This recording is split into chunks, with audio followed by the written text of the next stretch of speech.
Blues Brothers might just be my favorite SNL movie, and that's something I didn't expect to be saying after watching the first hour of it. SNL movies typically aren't my jam. I'm just gonna come clean. Most comedies aren't really my jam.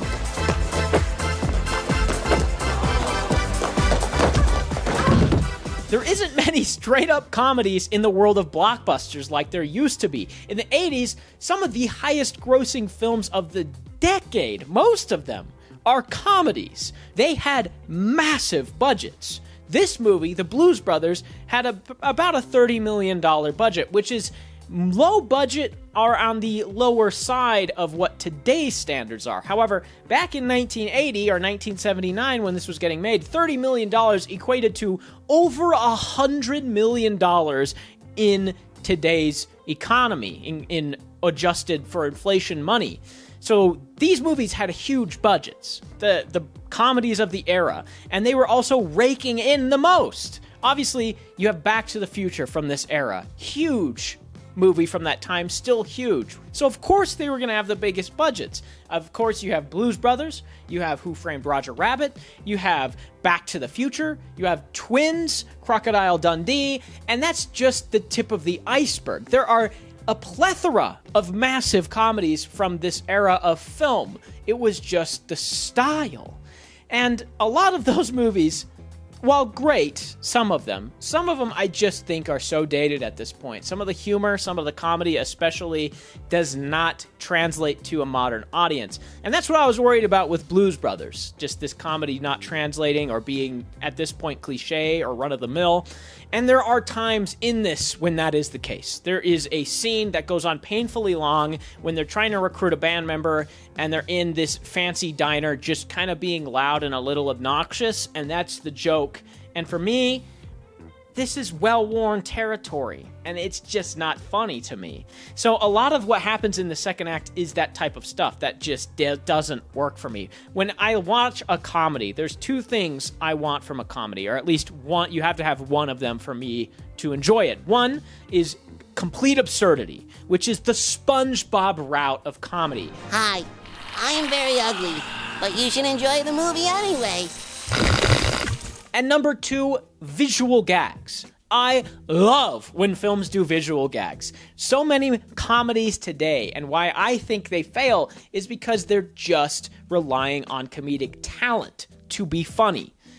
Unlike movies of this era, which were relying on comedic talent to write the script and to make the movie. It is now a testament to these actors, how funny they were. Because if you look at the actors today, it's mostly just, we're gonna improv and hopefully get something good. And sometimes it's funny, but it's a lot of just verbal comedy, which is boring and it gets stale. It's like watching a 2-hour-long stand-up special where the joke is that there really isn't one. So you're an alien, I guess. How does that help us? I'm basically better than you at everything.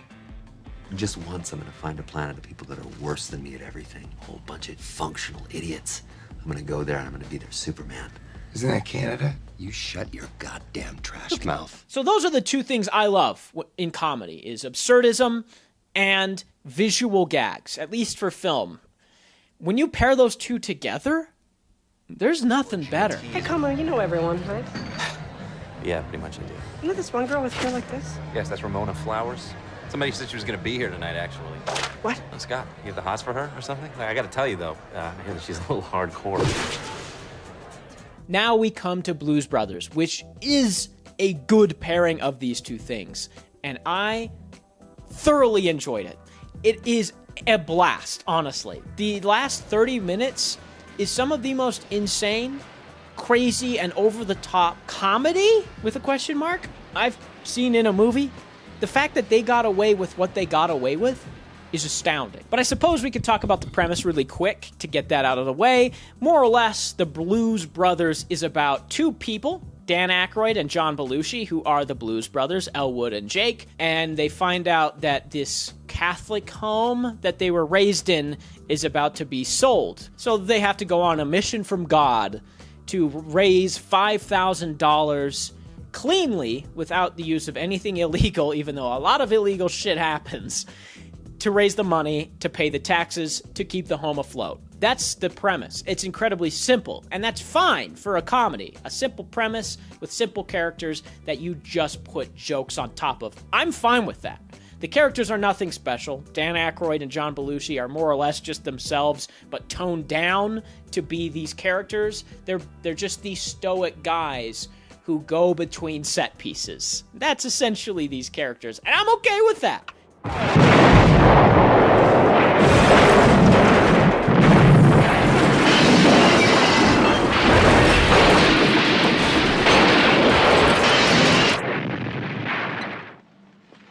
It's almost 9 o'clock. We've got to go to work. But the way that they are going about making this money is by recruiting an old band of theirs to play some shows to raise the money. And there's a big chunk of the movie, mainly in the second act, when they're just walking around, gathering the band members, and it was so boring. It was so boring. I was so checked out in this second act, I couldn't believe it. The first act is a lot of fun as we're setting up all these characters. We get to see some fun cameos, Carrie Fisher, John Candy, just to name two. And there's some absurdism that I really loved with those two as well. Specifically Carrie Fisher, who's just firing missiles at them and blowing up their little shitty apartment complex. Because why not, you know? Let's just blow shit up. And that's what this movie is, to a T. I call these type of movies excuse movies. And this is possibly the highest on the excuse movie tier. It's an excuse to get musical legends into it. I don't know how they got Aretha Franklin or Ray Charles or anybody with that caliber of musical prowess in this, and yet they did. I don't know how they got all of these massive cameos from stars of the era like John Candy or Carrie Fisher, just to name two.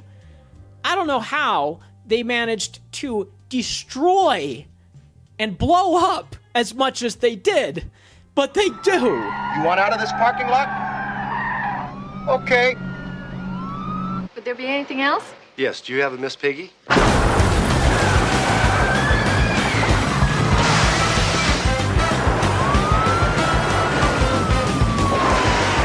It's just an excuse to have crazy visuals. And I think John Landis succeeded. As a director on this, he did a great job. As a writer, he did a great job. It's a solid script. Obviously, it's nothing special in terms of its story, premise, or characters, but the fact that it was able to have a clear story is shocking with how many insane set pieces there are.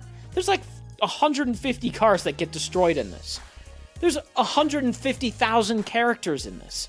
And at no point was I ever like, who are these people? What's going on? I don't know, understand. It's very clear. It culminates in this crazy, over-the-top climax where the Blues Brothers are playing a show for a ton of people that are all going nuts. They're going nuts on stage. It's a lot of fun. And then I went, okay, that was a fun climax. And it immediately follows one of the most outrageous car chases in film history.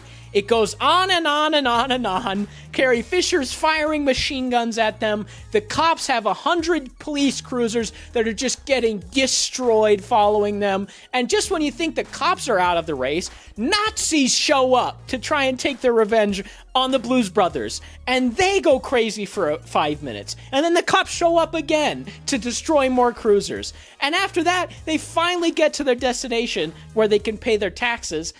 And there's more cops and firefighters and army people and horse cops. It's insane. It's insane. And it was making me laugh hysterically for 20 straight minutes because of how insane it was. The amount of carnage on screen puts the Fast and Furious movies to shame. I'm not exaggerating. I was blown away at what they were allowed to get away with. In Chicago, of all places. The amount of destruction and mayhem that this third act puts on screen, I just have to clap. I really do. It's great.